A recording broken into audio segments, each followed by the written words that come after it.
Stephen, and so he's coming back and reporting off his European experience, right? All the travels that you did, and thinking about the important stuff that you're going to talk today. But this morning I sent him an email, said, give me a little blurb so I can introduce you. And then by 3 o'clock, I hadn't heard anything from him. I said, so I better go over to his office, which the door was closed. And so I talked to Lasoy. Have you seen Steve? He was in and out. And so we keep on talking. I need to have something so I can introduce him. So then I hear a faint voice out of his office. I'm here. I'm preparing something. So probably a seminar. Yes. That's right. And so the deal that we struck is I get out of his office and he introduces himself. So here he is, Stephen Wolf. And thanks for leading the seminar series planning and the others as well. The truth is that Baird said that he was extending the age-old courtesy of doing his homework to learn about the presenter so we could properly introduce him.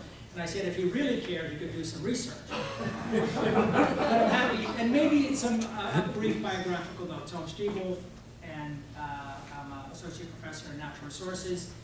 I have a master's degree in land use planning, and then I went on for a PhD in environmental studies at Wisconsin, and I was housed in rural sociology.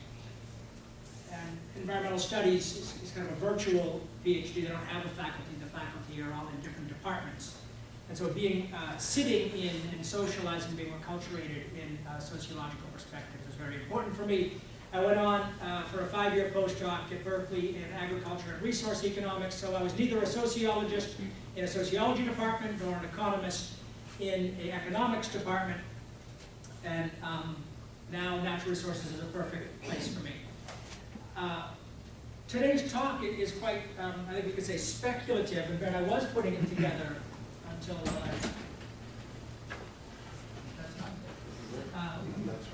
until just a few moments ago. And so it's not particularly polished, and you'll bear with me, I hope, if I want to refer to some notes, if I get some details right. I tried to make it lively and not too much text, or at least I kept the text for the end. I'll show you some pictures, but that means I need to look at my notes. I have to remind myself what I want to say. This is not a canned talk that I've given 4 or 5 or 6 times. So Marianne, or Baird, when I got this note to ask me to talk, suggested that this seminar was part of a larger, ongoing, never-ending strategic planning, identity finding. I use exactly those words, yes. Self-study. So the invitation was to think about what we're doing, what we might do, how they relate to each other, where we might like to go for the future. And so it is kind of speculative, and I think that this slide, coherence is always imperfect.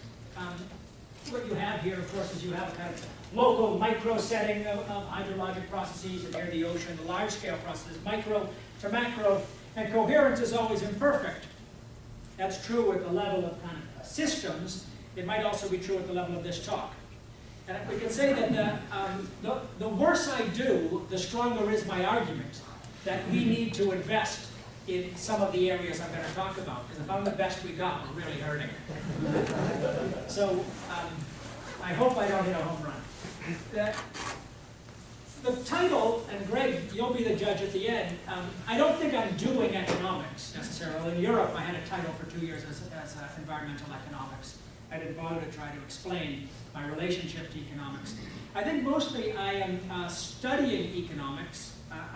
If we define economics in the classical way as the study of the production, distribution, and consumption of goods and services, then I guess many of us are economists. But economics has come to be defined largely through application of rather specific methods, and I don't use those methods. And in that sense, I guess I'm not doing economics. But we don't need to define it that way, and it wasn't always defined that way, and so maybe it is economics. The microeconomic reference is speaking to the issue of transactions or decisions and behavior of individuals or firms in response to incentives and information. And I'll talk about a domain of microeconomics applied to conservation. Macroeconomics is a larger kettle of fish, and it's interested in the design and the performance and the evaluation of economic activity at larger aggregates, whether that's the level of nations or territories or even at the level of the globe. And we'll talk about that as well as a big picture issue. And I don't think I'm going to connect them very well, and maybe that's up to you to do.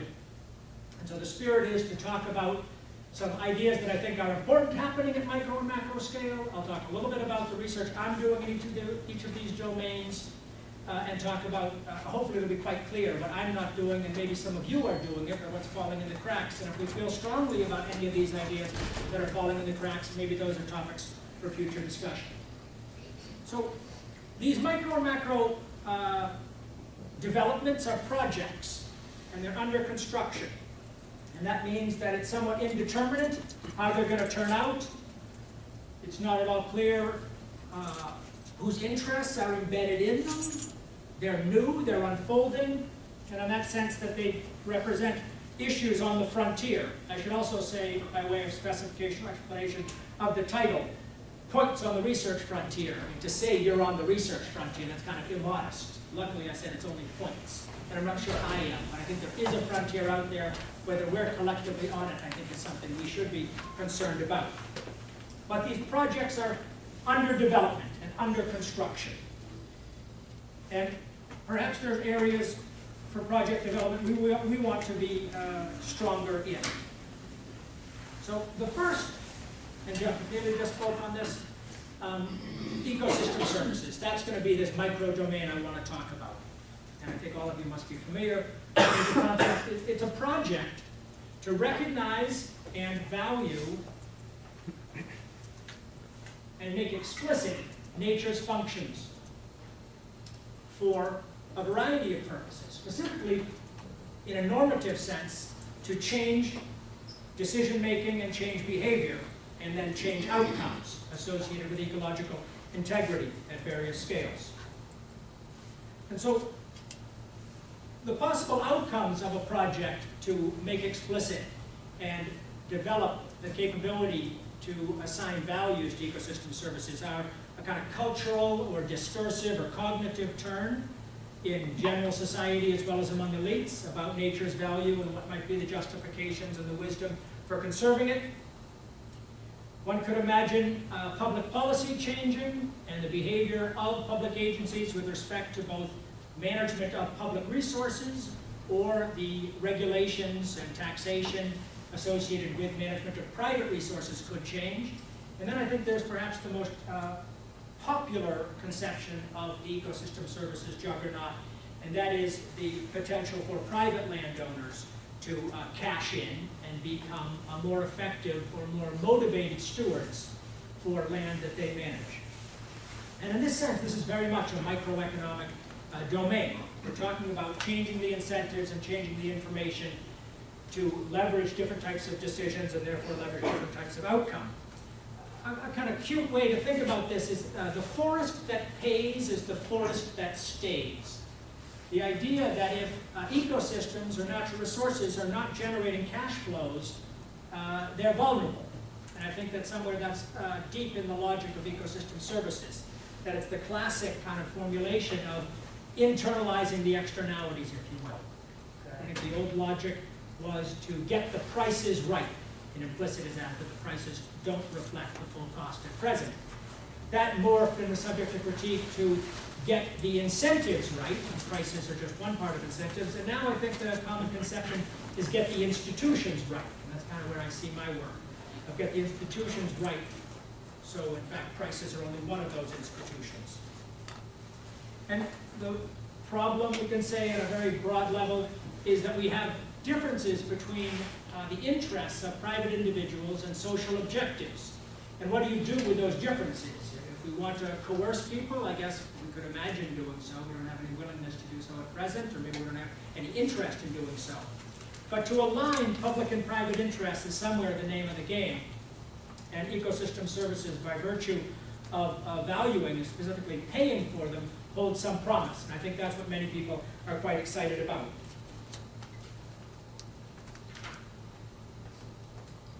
So one of many typologies for payments for ecosystem services would be that government pays for the conservation and stewardship or the restoration of ecosystems. And to some extent, that's what we have now. If the government's not paying, we don't see much of it. I mean, there is some voluntary activity, and there's some small philanthropic, and there are some NGOs with deep pockets, but largely government's the one who's paying for conservation to the extent we have conservation. An interesting hypothesis is that the private sector, through voluntarism, could generate a lot of money and pour money into the sector. And of course, we have this in the form of shade-grown coffee, renewable green energy. You can choose that tariff in your home. And these are voluntary decisions by consumers as well as producers. I think that the big issue here is this third one. It's the idea of subjecting economic actors, firms, to obligations to basically offset the ecological implications of their production, their economic activity. That, of course, would trigger lots of cash flowing into ecosystem service markets. But, of course, there's a question about the kind of political appetite to do so. We see this third, so what's an example of government pays for ecosystem services? Anyone? National parks, good. Conservation Reserve Program, Catskills and New York City Watershed. Norwegians paying for red in the tropics. I offered you voluntary examples. And in this third one, the European trading system under Kyoto, ETS, is perhaps our best example, where private firms are obligated under legislation and binding legislation to basically offset their damage. And it's interesting because oftentimes people think of ecosystem services as standing the traditional logic of polluter pays on its head. Polluter pays, we could somewhat say, is the old logic. But the logic of ecosystem services is a logic of beneficiary pays. But here, of course, in this third one, what you have is polluter pays. But who do they pay? They're paying someone to produce ecosystem services, and they're the beneficiary of access to those, let's say, pollution rights. So they're the beneficiary in that sense. And so there's not, my point is, there's not a really big difference between the traditional logic of polluter pays and some of the rhetoric surrounding ecosystem services. And somewhere it's just a question of rebranding and repackaging this idea. But clearly, we need more money in conservation. It is not clear it's going to come from the public sector, given the competition for fiscal resources and kind of austerity that we're witnessing. There's lots of private wealth out there. Let's tap into it. I think this is basically the logic. So now, having laid that out, I want to talk about some questions that emerge if you consider this agenda. The first question is, well, that's great. You know, it sounds kind of elegant, and maybe hey, that could work. That's cool. But what are we going to do when the low-hanging fruit is gone? So this is the classic McKinsey curve about carbon abatements. And we don't need to argue about whether they got the numbers right or they put different types of interventions on the right place. All we need to agree on for the present time is that there's a distribution of costs associated with different types of changes we might like to make in the world. And some of those costs are low-hanging fruit. These ones actually have positive returns, in fact. And some of them are quite expensive, even if you apply discount rates that are quite favorable. And my point is that, sure, we might have willingness to pay on the part of private actors on this part of the curve, but under contemporary governance and political economic relations, what's going to happen when we get to that steep part of the curve? For every unit of environmental improvement, the costs are quite high. And so I think that's a really big question about the kind of longevity of a payment for ecosystem services approach. That's one issue. Who is that? The squash racket's the clue. Dick Rumsfeld. They say he cheated on the squash court, by the way. So, of course, I want to reference the known unknowns, right? All of you knew where I was going with that. It's the only way Dick Rumsfeld gets any play, is the known unknown. So, the research questions that I think are in the center of the payments for ecosystem services debate are these. And I think they're important, and they're on the agenda, and they are getting attention. I'm interested in them. I'm sure many other people in this room are interested. There's a lot of attention. And that is the appetite for taking nature seriously, for valuing these, and either public taxpayers willing to pay this ethical consumption and voluntarism, I don't have much confidence in that, or the political will to subject consumers and producers to basically taxation in the form of forcing offsets. And that's a big open question, and it's playing out somewhere right now, no time soon, but it's kind of a long debate. The second one, which perhaps we're more familiar to, is the question of the science and the capability of now ecosystem science and environmental science right now to carry the water when it comes to this question of conditionality or additionality or leakage. That these questions that are often associated with ecosystem services. That do we actually know enough to establish credible baselines? And can we establish with any precision, or we don't even need precision, all we need is agreement that it's good enough. The idea that the amount of benefit and value created by a producer of ecosystem services to merit some payment, then the question of how much payment and what payment services. That's an open question. Of course, it goes with that is the transaction cost of monitoring and evaluating this additionality. That the logic of ecosystem services is to make payments on the basis of creation of value. It's public money or private money for value. You're not paying for inputs, build a grass waterway, build a berm, build a containment structure, adopt some agricultural innovation, and you get payment. That's the input model. Ecosystem services is premised, at least rhetorically, on measuring outcomes or outputs. And that's very costly in the present time.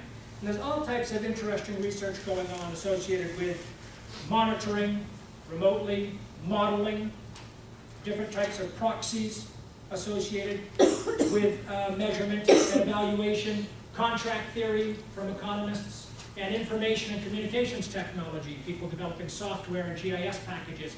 All of these scientific questions about the ability to actually make payments for ecosystem services a reality is a big, important question.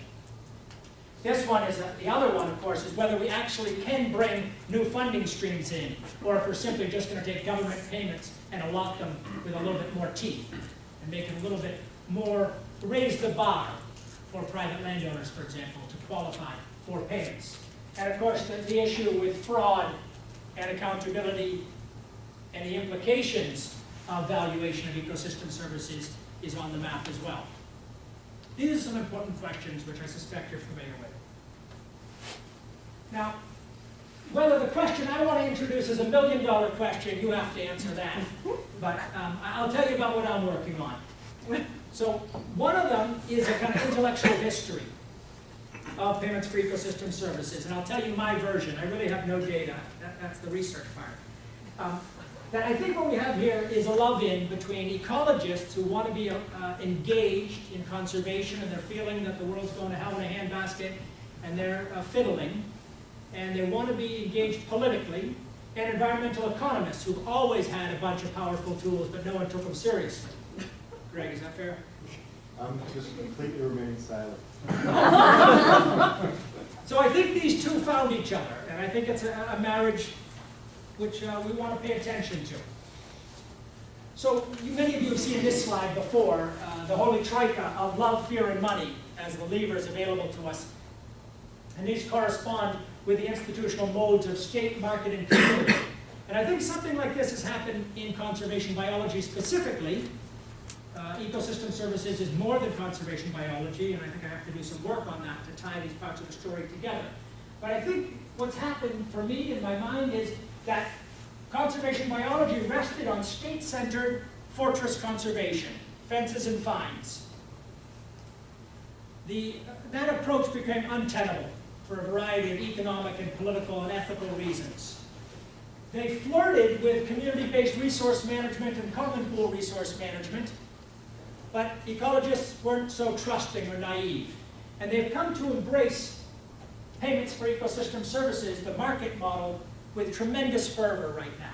And I think right now there's something very important going on in applied ecology and conservation biology with their interest in market relations. And I think it's something that deserves attention as a hypothesis that could work, but I think it's also something that we should pay attention to for reasons of being critical and just researching the history to understand the interests and the negotiations that are embedded in the construction of ecosystem services. And so that's one project that I'm interested in, and people who have data to contribute, who want to work together on that, that would be most welcome.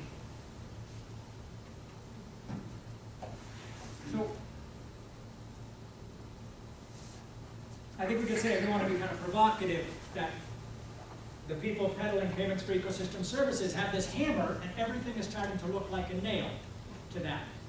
And the extent to which it will work in different places, maybe it worked in Africa or Latin America. Can it work in the United States? And I'll talk about that in just one moment. As well as the question of the use of market-based instruments in sulfur dioxide markets, the success in creating a trading regime under Kyoto, and now TEEB with the biodiversity approach, that we see this kind of increasing kind of creep of ecosystem service logic and market logic. And I think that deserves attention, and one way into it is through this intellectual history. I think the other question, which would be an open question, is the status of pro-poor, people-centered, community-centered conservation under PES logic, and the extent to which ethical considerations, well, how are they situated in this relationship between environmental economists and ecologists, broadly defined in the construction of payments for ecosystem services? Is there only some type of pragmatism, that is, that the commitment to people and ethical commitments and equity is only as deep as the ability to actually get these deals done? Or have we actually seen some ideational flip, where the ecologists have really taken on board, and the environmentalists have really taken on board commitments to equity? And I think that's an open question. And again, by doing some research on the history of the construction, I think maybe we can make some inroads into that. Okay, the second project with Clive Potter. Greg? What happens, this is where the ecologists, I think, would have a hard time, if there's not enough money for their treasured little space that their ecosystem service they provide. Say, do they accept the fact that people don't value it and therefore it's not worth anything? You ask, do ecologists take that position? Yeah. Maybe we should ask some ecologists. I've had my eye on Barrett because I just love it. So the question is, what do we do if a particular ecosystem service is not valued as highly as someone else thinks it should be? I tend to think that ecologists like their particular ecosystems and they think they're invaluable. And then by putting it up for money suggests there's a value, and then by not giving enough money suggests, I don't know what. So my response to that, since you picked on me, is I think we're using the wrong framework. The economics framework to actually come up with the valuation that we're doing here is in essence a monetary one. And I reject that notion that we have to discuss on monetary value terms. Well, that's what I'm kind of getting at. Right, but I think we can discuss this for 2 hours and you're not going to get me on that slide, but I think that's an important debate to have. I raised that when Jeff McNeely was here, and we didn't even go there. He said it's an important thing to consider because a lot of the people, the ecologists, think that that's the solution for the conservation crisis that we have. I happen to think that it is not. It may be helpful in some instances, but it's... But maybe is the spirit of the question is, if we subject everything to an auction and it doesn't raise enough money, then what? Well, it was along the lines of Barrett's thing, is they used to think this is particularly valuable because I say so, and then all of a sudden I subject it to money. Am I willing to accept that it would be protected? If there's not enough money to be raised, then come back to my paternalistic view that Barrett can have. So, but I think at the core of this is the question is, if we do targeting through a process of experts who work in public agencies, or if we do targeting in terms of allocation of scarce dollars through payments. We're talking about the trade-offs associated with that difference. Yeah, I mean, that's one component of it, yeah. But I think you're confusing ecosystem science perspective with a conservation perspective. So while conservation may have often focused on, this is a system that I don't want to be gone, as an ecosystem scientist, the argument would be, there's not one process that you can eliminate and have the ecosystem function, so that if you want ecosystems that can actually support things in them, it doesn't have to be my special species, but it has to be humans and some distribution of other organisms. There is no process that you can eliminate. So there'll be different rates of the processes that might not collapse the system, but that if you actually could manage the system properly, you can't just get rid of all of the processes that we study, nitrogen cycling, carbon cycling, water dynamics. We don't know which animals you can remove and still have the functioning system in many cases, and that would be the argument for conserving more than less. But I think people who embrace ecosystem science or ecosystem services are thinking more of landscapes that are still productive. They still have primary productivity, and people have different abilities to accept that some species might be, may or may not be in those landscapes anymore. Well, that's speaking of species, I'm thinking of a forest area or an island or something. Right. In the interest of forcing me to get to the end of the talk, which is for me, I mean, I'm only half joking, because when I get to the macro stuff, I'm really out on a limb. Christina, allow me just to plow ahead. So I want to talk about this second area, and then I'm going to jump to the macro. So with Clive Potter, a colleague at Imperial College, we have a project and some papers out and raising some money and working on this idea of the intersection between the climate governance project and the standing project of agri-environmental policy in both the US and the UK. And we're doing a kind of comparative or synthetic analysis. And we're offering a historical institutional analysis in that we start from the recognition of where agri-environmental conservation policy came from and what's the political and technical justification for those payments. And then we consider the implications of the intersection of climate governance. Now in the US, cap and trade for greenhouse gases is off the table. There's absolutely no discussion in the Farm Bill about climate change, except maybe some adaptation payments. So our project kind of got the wind taken out of its sails. But nonetheless, I think this is going to recur because agriculture is very important. And there's a lot of offset opportunities in agriculture, so people are excited about that. And so the important thing for us is a question which I think people are not looking at very carefully when they think about this microeconomic revolution applied to conservation, which is payments for ecosystem services. And that is that in some domains, the payments for ecosystem services logic is going to have to displace or become compatible with other institutional logics. And applied to agri-environmental policy, that is a thoroughly state-centered bureaucratic domain in the UK and in the United States. There's tremendous bureaucratic infrastructure built up around it. It's become ever deeper over 25 years. We can say for our purposes that it emerged in both the UK and the US in the mid-80s.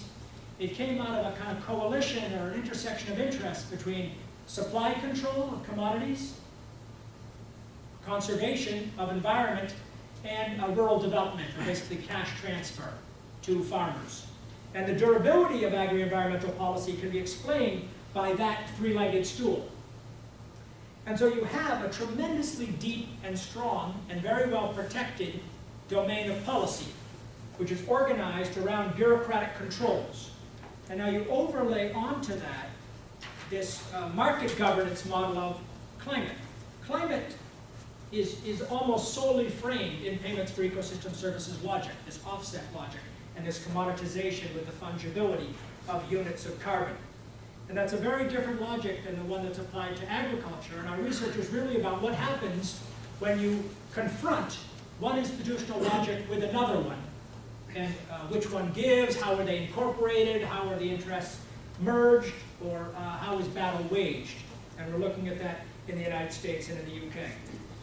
And for our purposes, just to move quickly, that agri-environmental policy is not subject in the United States at least, and certainly as well in the UK, to something we can call market discipline.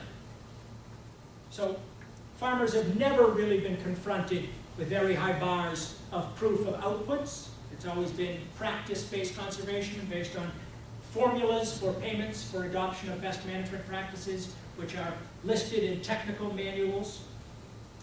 Payments have been quite standardized. I mean, there have been some targeting and some auctions, but those have largely been tamped down. And it's a very different world, the world in which conservation has been administered, conservation has been incentivized, than the one that would be created by, let's say, carbon payments in some market for ecosystem services.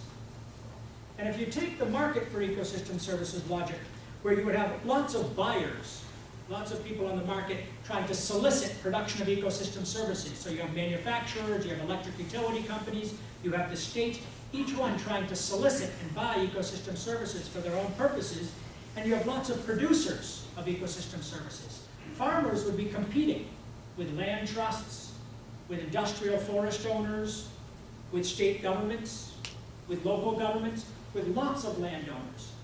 And so this future of bringing a market or a payment for ecosystem services to bear in agriculture is really a brave new world. The USDA has had a kind of cozy solidarity with farmers for 100+ years. They've been strictly reluctant to regulate farmers. And the implications of bringing carbon governance logic and a payments for ecosystem logic to farmers and agriculture is quite foreign.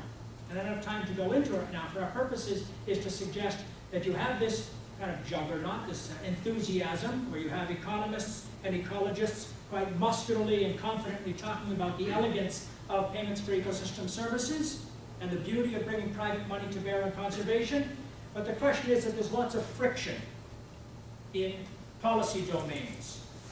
And the implications of bringing this very radical institutional innovation to bear would be very much not a straightforward process.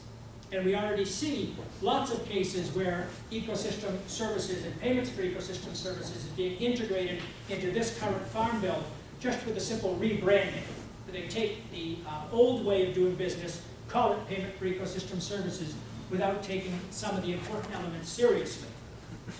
And so this idea of co-optation, I think, is open for debate. But if we were, in terms of the ambitions of the World Resources Institutes of the world and some of the other folks who are really promoting, and I think it's interesting, eco-agriculture is on the forefront of this, and I'm looking forward to working with them, that there's people out there who are promoting this policy tool, and they're now entering, I think, from largely an African, Latin American experience, a very different ballgame. I think there's a very interesting research question about stickiness in institutional relations and how easily, or what the implications would be of bringing the market logic of payments for ecosystem services into a stewardship domain which is structured largely by government and by bureaucracies and by politicized corporatist relations that grew up over decades of negotiation and being constructed socially through negotiation and compromise. And so that issue of markets for ecosystem services, economists particularly are really excited about the market discipline which will be brought to bear. I think there's some interest in that, and in some ways it's a good idea, but the real world, I think, is quite tricky in that regard. So I want to jump now from micro to macro. So talk about a big issue. Mathis Wakarnaga was here. He just lectured at my talk. We went to an ACSF lunch with him. We'll see more of him. He's lecturing at 5 o'clock today. Where is that talk? Eurosol, 5 o'clock. Mathis' visit fits well with the kind of comments I want to try to offer here.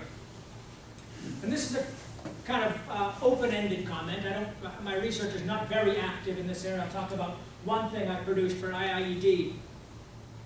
The question is that the economic order and growth paradigm is not serving us well, and there's evidence that it's unstable, and people are looking actively for a successor paradigm. What that would be is very much up in the air, and Cornell's engagement with that I'd be interested to know, and I'd like to have it strengthened. I think there's some very big picture questions about this question of economy and environment and where it's going and how they could ever be compatible, and if they're not compatible, how we can deal with that problem. And in that spirit.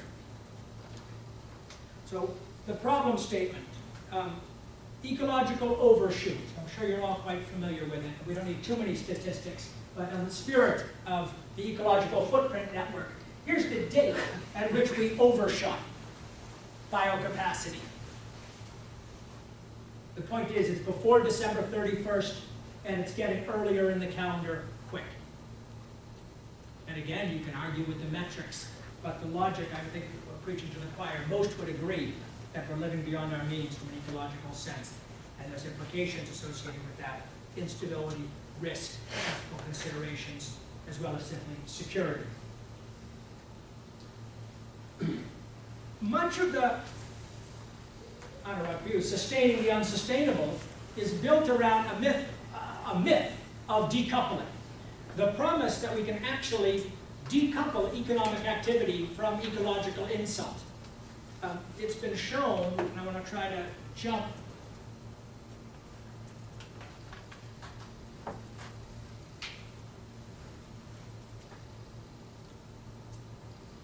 Can you see those slides? The important thing for our purposes is to recognize that over time, we have had relative decoupling in the economy.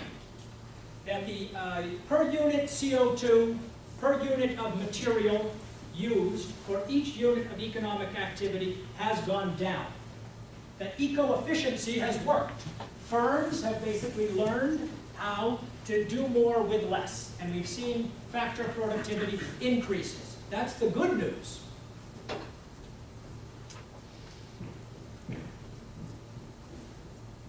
Over that same time,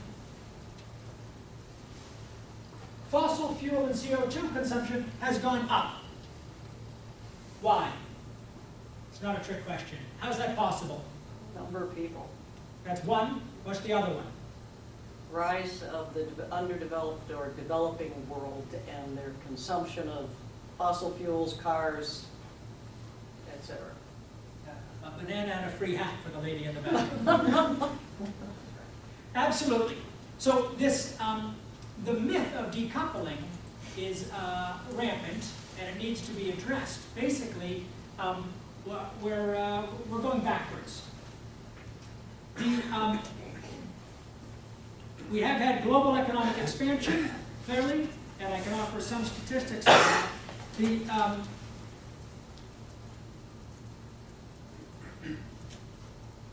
projections are, you've heard these numbers, I'll give you one. In the year 2050, if we continued on the rate of economic expansion that we've witnessed over the last 50 years, we would need, how many? Given population increase?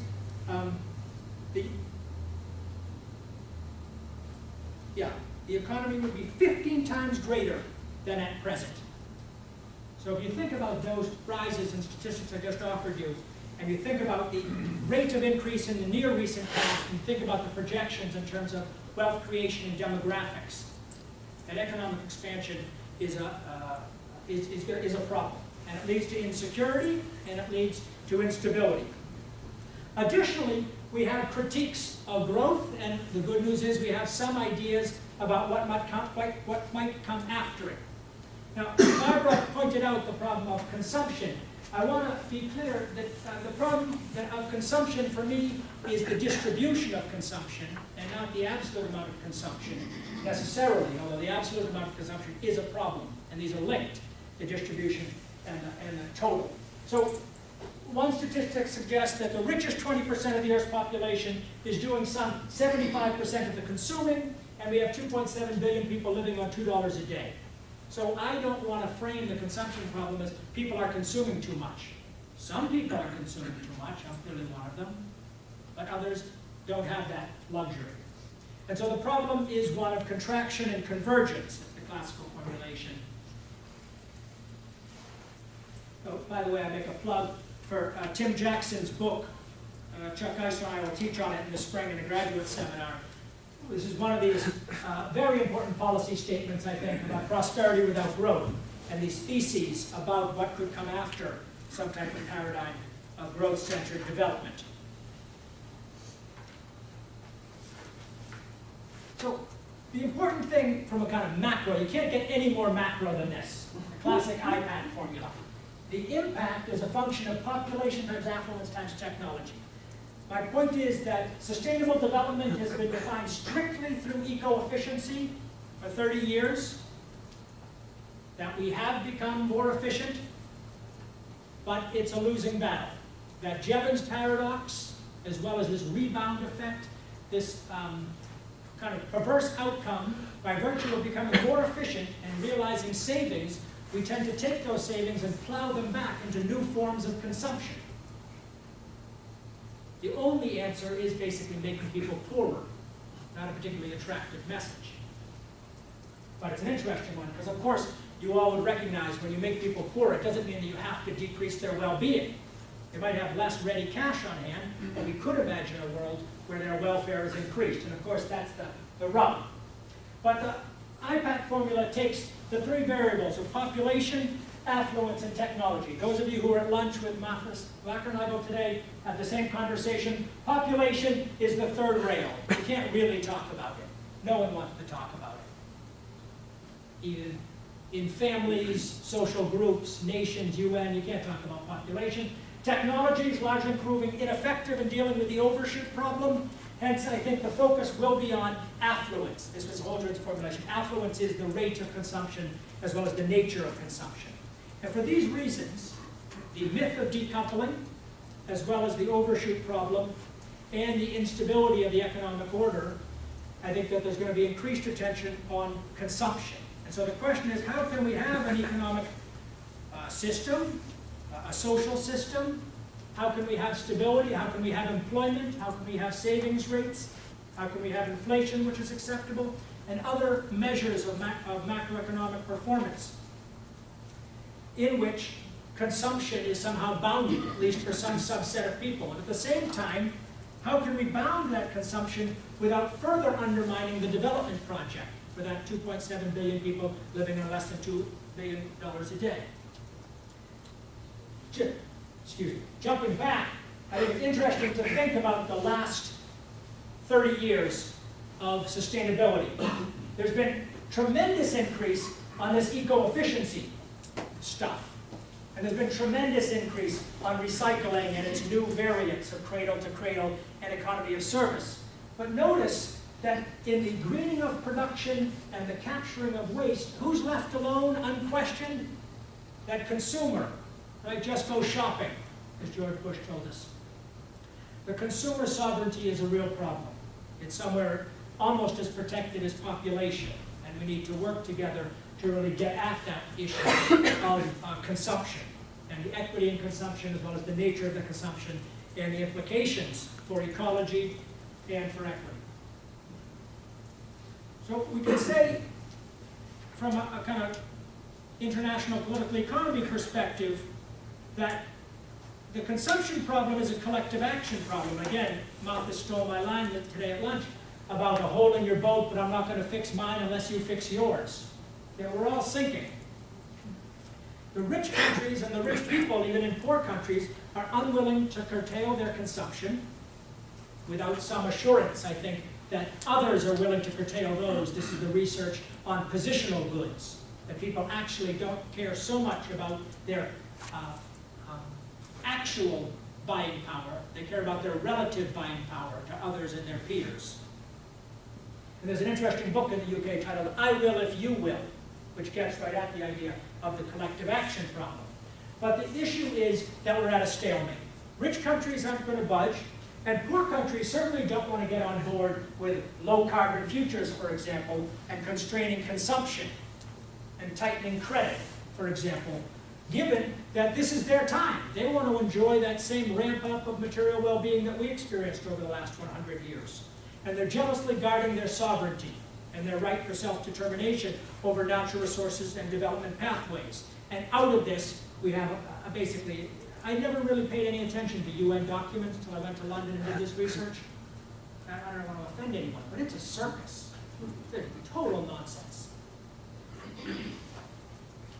There's nothing going on of any substance except no. No, no, no. No one's moving. So the UN process, applied to sustainable consumption is called the Marrakesh process. This is the global commitment to sustainable consumption. I'll make a couple of comments and then I'll close. And it's been quite interesting that the history, say the last 30 years, because how many of you remember the phrase, live simply so others can live? You don't have to raise your hand. Right, I don't know, you younger people, have you ever heard that? You live simply. All right, so this is not a new kind of trope, right? It's an old theme about sustainable consumption. It's come back, sustainable consumption, and that's somewhere the good news. But the history of sustainable consumption is it's never got traction for various reasons. It's never taken off, and now I don't want to get into it. Maybe I don't know anything about why it hasn't taken off. Maybe you know more than I do, and I'd be interested. But in the most recent round, it's very telling what's happened. That sustainable consumption was buried in the UN process under what's called SCP, sustainable consumption and production. There's that eco-efficiency again. And it allows the actors to keep talking about eco-efficiency, an increasing factor of productivity. And by virtue of keeping this P part going, they can avoid dealing with the C problem, because we really don't have an economic system for job creation and stability that's not based on consumption. And so the history of sustainable consumption is one in which the strong version, what's called the strong version by these folks, which of course is one of dealing directly with the amount and quality of individuals or nations or global consumption. Keeps getting watered down to this idea of the quality of consumption by virtue of the embedded energy or embedded materials in that consumption, which of course is a eco-efficiency argument. And so I'm going to close by showing you one kind of fun thing. I took a crack at some of this research with some great guys who are graduate students here at Cornell. Brian Old, who was a CEPA student, he's now working in New York City in the comptroller's office, I believe, on waste management and modeling New York City's waste. And William Anderson, who's a professor in Virginia in statistics and mathematics. The National Institute of Health picked up our article to pilot a piece of software called Panorama. Kind of a fun thing. This is the pilot, the beta version that they have. So what we did, again, a tribute to Malthus Fakernagel, we took the ecological footprint network data. You take all the countries that are consuming less than their Earth share, which is their per capita right, if you will, to consumption. Those are those countries labeled in various colors. You compare them to the rest of the world, which is consuming too much. And you ask the question, how can we achieve contraction and convergence? You contract the global economy so it equates at carrying capacity or biocapacity, which at that time was 1.7, will I get it right? I forget if it was 1.7 hectares per person.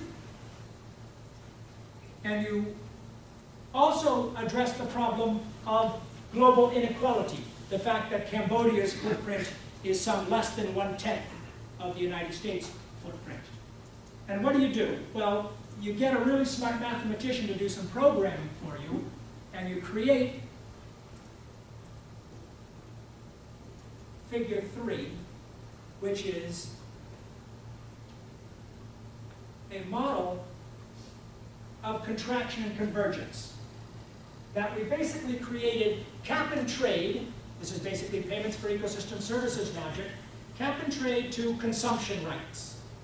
And we allocated those rights to all countries based on their population. And then we allowed every country, we held every country who was exceeding their consumption rights to a 5% annual reduction. They were allowed to meet that 5% by buying 50%, that's 2.5% of their overshoot on the open market. This creates an engine of wealth transfer from rich countries to poor, so they have to buy consumption rights from countries that are consuming too little. And so you take the United Arab Emirates and the United States of the world, and you take the Cambodias and the Laoses of the world, and you drive them over 137 years on this convergence path. And so we've modeled this, and we basically solve in one policy instrument, in one research paper, the problem of contraction and convergence. And we did it in only 137 years and some 7,000 words. Now I have to say that the paper is entitled A Modest Proposal. Who knows that reference? Barbara, you don't count. What is a modest proposal? Yeah, 1729. Right. I think they were supposed to eat them themselves. Oh, sorry. You might be right. Sorry, it was a long time ago. Jonathan Swift wrote A Modest Proposal. It's famous because it's outrageous, and it's also the first satire written in the English language. That's why it's most famous. A Modest Proposal is he didn't actually take it seriously. He was trying to spark a debate and shock people about poverty and inequality and soil loss, or at least lack of agricultural fertility maintenance in Ireland. We call it a modest proposal because we don't actually really believe we want to create global cap and trade in consumption rights. But we do need to do something. And so the question of a green economy, the question of a new Green Deal, a question of décroissance or degrowth, a question of prosperity without growth, the question of measures of well-being and alternatives to GDP. These are all macroeconomic issues that deserve our attention if we want to take sustainability seriously. So I hope that that last point with the slides from Brian Ohl and Will Anderson and my work help show how we could address the macro issues by dealing with payments for ecosystem service logic. I showed that because I wanted to try to sew that together. Keep in mind that we use this commodification logic, which is at the heart of the payments for ecosystem service logic, to solve the global problem of contraction and convergence. So when I tried to link the micro to the macro. So thanks.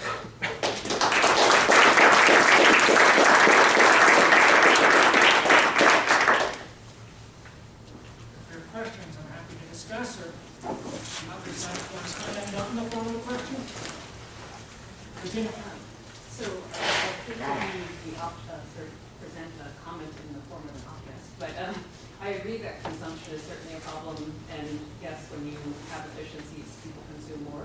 But in terms of if society changes its worldview and sort of acknowledges the need for less, there are a lot of gains to be made by broadly through efficiency, because if you look at, we're so inefficient because of our distribution, because we have a centralized energy infrastructure.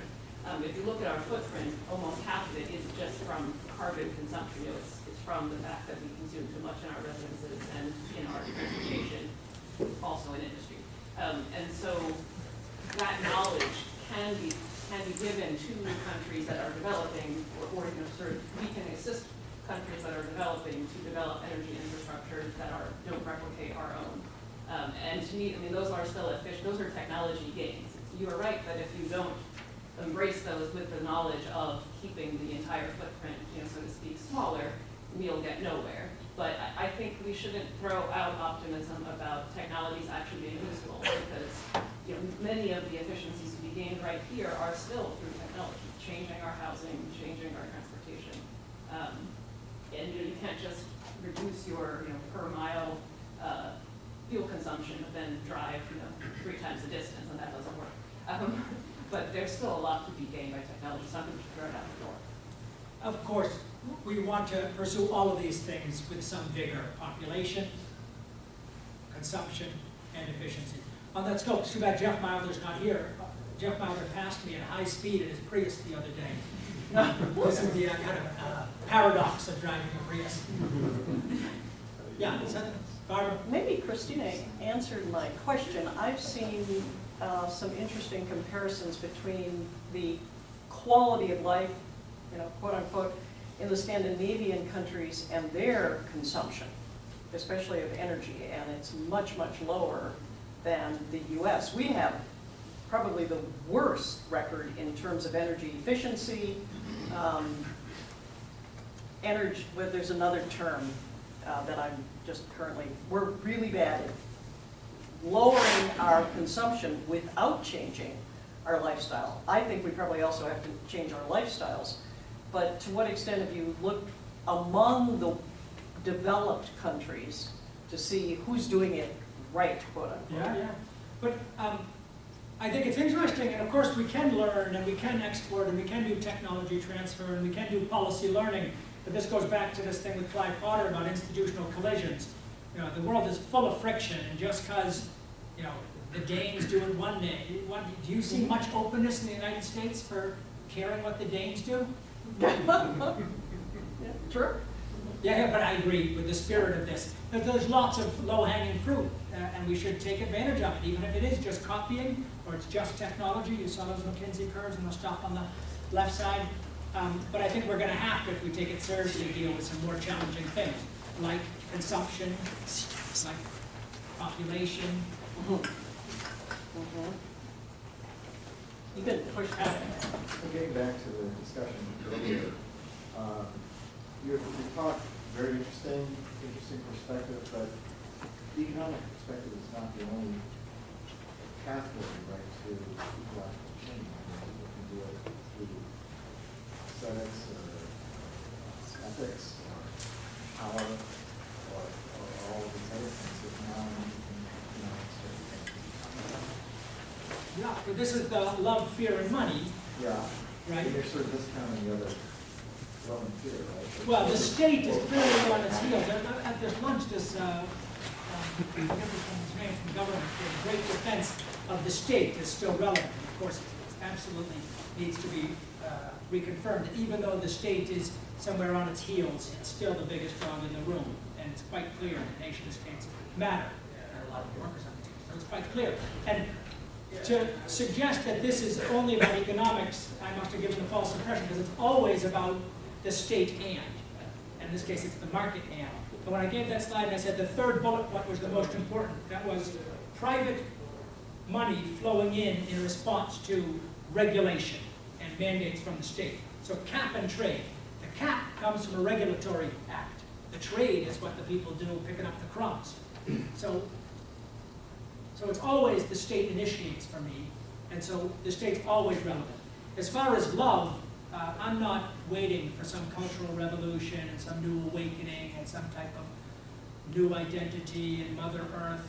I think those ship has sailed, and even if I thought it was possible, I just wouldn't want to stake much optimism on it. But when I see, like, I the conservation stuff I have going on in the Hudson River Valley, community-based sorts of things, it seems to be all social. You know, I'm doing it, you're doing it, and you know, we're seeing the total gain. It doesn't seem to be economically driven. There must be economics in there somewhere, but that there are other things going on. You know, in the world I agree. besides People are besides not that. rational. I agree with you. I mean, look at Santa in the Pacific Northwest. Look at gardens. What's Yeah. the economic value out of a flower garden? I mean, I was just thinking about that as you were speaking. There's nothing in it for the people that have a beautiful flower garden under their bragging rights and beauty. But that's economics. It's economics. Yes, this is, they're getting you to, this is, they value that. They're willing to have the spill. They're willing to even tolerate the spillover if somebody picks them. They still love it. Yeah, but Greg, bail me out here. I've had this discussion with Barry for a couple. That is economics. You make it, even I can say, Exactly. I'm no defender of economics or rationality. I think that it's the horse. No. I think it's the strongest horse we've got right now, and I'm not being a booster for this. I hope that I was quite clear that this commodification, this reliance on valuation with imperfect methods and subjecting it to all types of problems with populist approach, imperfect technical approach, the state abdicating and lowering its capacity to actually do regulation and do environmental management. All of those things are deeply problematic. I'm not defending this, but this is perhaps one of the most exciting things going on right now, and for us to be engaged with payments for ecosystem services. On the macro side, whatever, you can go start like a religious movement, and that would only complement this need for macroeconomic change. Or vice versa. Interesting. Right? Yeah, we have seen a more activist church. Yeah, but I think it's an interesting question. But right now, I think that I will comment. I think it's an open question about the extent to which things like spirituality, religion, ethics, altruism can translate into effective break on what's going on right now. We don't need to choose, just like Christina's question. We can pursue all those things. Okay, that's all right. I think just the a other things, so. footnote, I'm no fan. I think one of the collisions is with a change in economic climate that overrides cultural belief. That's where we're seeing around the world. I think indeed you see good examples of all three. Conservation scientists are saying that's still not enough. That's why ecosystem services are getting so much attention. But in many parts of the world where we have conservation protected by ethics and norms and cultural beliefs and whatever, those are starting to break down because of the globalization and the push for economics. I mean, we see it in in the Tibetan highlands where overgrazing is occurring because of economic pressures, increases in population, increases in fluency and over too many animal units, where we've looked at systems historically have been sustainable for 1,000 years. But things aren't the same now because of economic pressures on that and the cultural aspects that aren't strong, they don't hold together long enough to counter the economic push that's needed by developers. But it's not, I think that, I like your point, and I think that it's not just that economic pressures are pushing out traditional governance structures. I think if we look at it systemically, where's this cap going to come from that's going to enable the trade? And it's going to come from political mobilization and social movements and people waking up as to what's important if we're going to have democracy. And so therefore, this kind of culture-based or community-based or cognitive transformation would have to precede the political act, which would then trigger the economic activity that I've been describing. So if you let me off the hook with that, I'd be grateful. Charlie. I haven't spoken much, you haven't spoken much about fear. Not speaking as a social Darwinist by any means, but fear embodied in disease, famine, poverty, ultimately death. As an observer of human behavior, that's not the greatest word of consideration. Yeah. People are scared, then they act, they may or may not act out of wisdom, and act perhaps to preserve themselves and their others. And at that point, then maybe some of your modest proposal might be welcome. I don't think we're there yet. I think we're getting there. Just to be clear, in the kind of, it's not really a model, but in the kind of cartoon I offer, fear is the fear of the state that has a monopoly on legitimate violence. The fear you described is actually under market, because that's self-interested fear.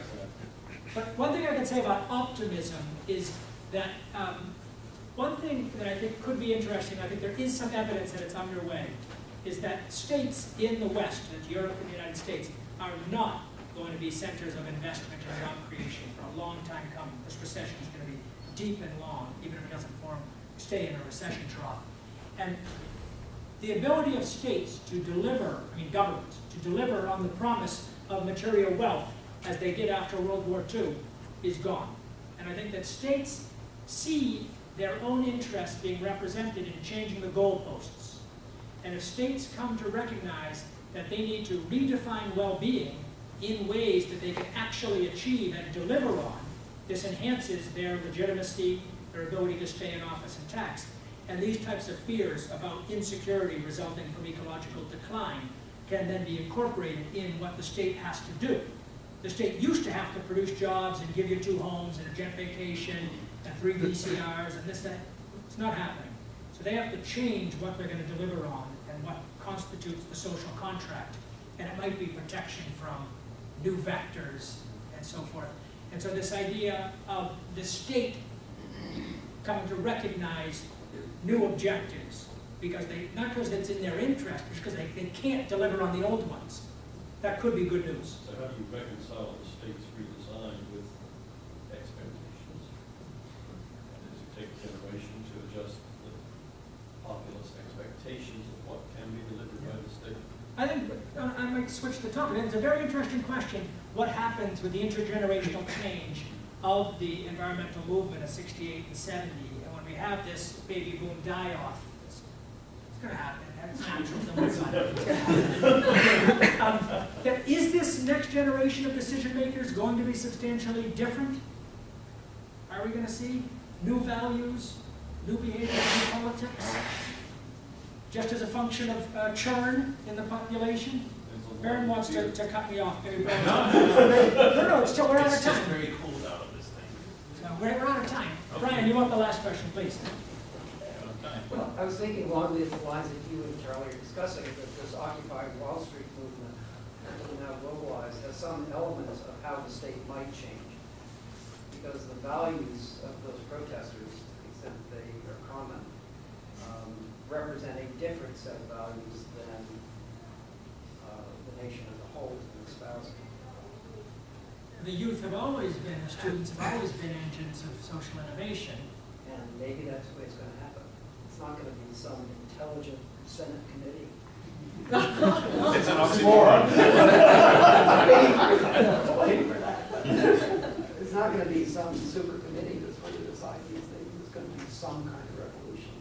Just as a point of information, the people down occupying Wall Street, I understand from various news sources, are not all students, that there are a large number of 30-something-year-olds and even 40-something-year-olds, because they also are without jobs, right? So they're not the, yeah. What that represents is the state not delivering on something that's really crucial. And coupled with the lack of social mobility in particularly some of the Western countries, it's going to create a foment for a significant change. All right. With that word of optimism, thank you, Steve.